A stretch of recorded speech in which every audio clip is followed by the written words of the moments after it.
ពេលខ្លះយើងដាក់វិន័យខ្លាំងពេកយើងអត់គិតចេញទៅរកការសបាយយើងអត់ទៅរកការកំសាន្តយើងអត់ទៅរកការលំហែ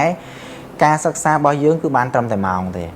តែវាខ្វះប្រសិទ្ធភាពអញ្ចឹងយើងអង្គុយរៀន3ម៉ោងនៅពេលដែលយើង stress យើងអត់មានការលំហែយើងរៀន3ម៉ោងយើងកំណត់អង្គុយថាខ្ញុំសប្បាយចិត្តថ្ងៃហ្នឹងអង្គុយរៀនបាន3ម៉ោង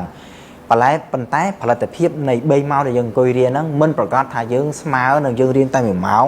ប៉ុន្តែដែលមានចិត្តជ្រះថ្លា relax លំហែទេអញ្ចឹងនៅពេលដែលយើងគិតថាយើងដាក់វិន័យខ្លួនឯងខ្លាំងពេកក៏វាមិនប្រកាសថាបានផលិតភាព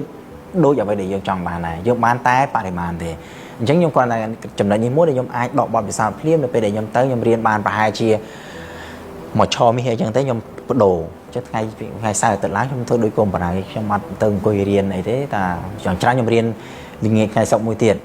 គឺកូនបរាខ្លះល្ងាចសុក្រគេរៀនខ្ញុំរៀនល្ងាចថ្ងៃសុក្រមួយទៀតថ្ងៃសៅរ៍ថ្ងៃអាទិត្យខ្ញុំទៅរកមិត្តភក្តិយើងខ្មែរនៅក្នុងដើម្បីទៅដើរលេងទៅញ៉ាំអីជុំគ្នាឬក៏ទៅទាត់បាល់អីចឹងទៅឲ្យវាមានកន្លែងមួយថាយើងរៀនពីថ្ងៃច័ន្ទដល់ថ្ងៃសុក្រឲ្យយើងមានអីមួយរំពឹងថាអូខេខ្ញុំរៀនហ្នឹងគឺខ្ញុំប្រឹងអស់ពីថ្ងៃច័ន្ទដល់ថ្ងៃសុក្រដោយសារខ្ញុំរំពឹងថាថ្ងៃសៅរ៍អាទិត្យគឺខ្ញុំបានសម្រាលចាំថ្ងៃច័ន្ទចាប់ផ្ដើមឡើងម្ដងទៀតឲ្យវាមានអីមួយដែលវា break អញ្ចឹងបើសិនជាយើង